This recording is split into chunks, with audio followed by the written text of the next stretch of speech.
La solution, quand t'es pas heureux dans ton travail, c'est de vivre sur le dos des autres, me souffle-t-on dans l'oreillette. Ça, c'est une solution pansement. C'est-à-dire que t'es pas bien au travail, tu veux arrêter le travail, mais tu as quand même besoin de gagner des sous, et puis t'estimes que les autres qui bossent donnent de leur argent et te tiendraient comme ça en vie. Mais en fait, là-dedans, est-ce que tu te sens pleinement heureuse, épanouie? Ne serait-ce que le fait que tu dises vivre sur le dos des autres, ça sous-tend comme quelque chose de négatif, ça sous-tend donc de la culpabilité. Est-ce qu'on nage dans le bonheur à cet endroit-là? Je crois pas.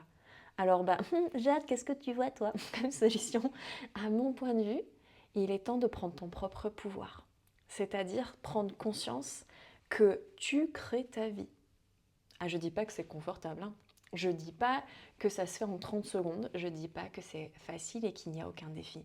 Par contre, prendre conscience que tu as une âme qui s'est incarnée sur Terre et que ça n'était pas pour faire métro, boulot, dodo, que tu as comme une teinte, une note de musique rien qu'à toi et qu'elle est là pour participer au monde.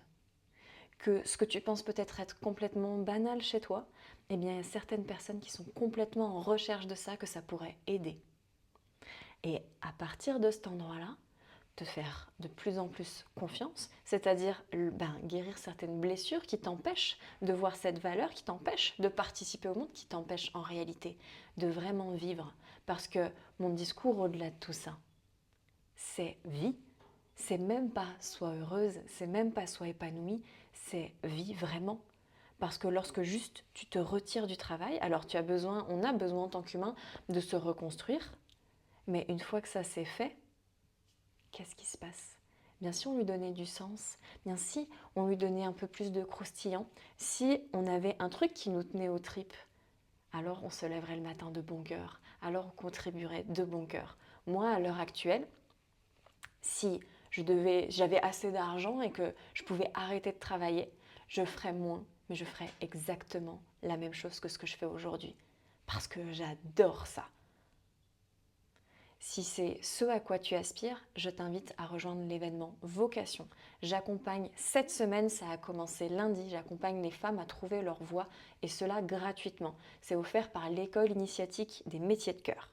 Jeudi, je vais donner 2 masterclass puissantes pour te permettre de lever les freins qui t'empêchent de trouver ce pourquoi tu es faite. Et la deuxième, c'est pour connecter à ton âme, pour trouver ce pourquoi tu es faite. C'est entièrement gratuit. Si tu souhaites t'inscrire, tu as à cliquer sur le lien dans ma biographie.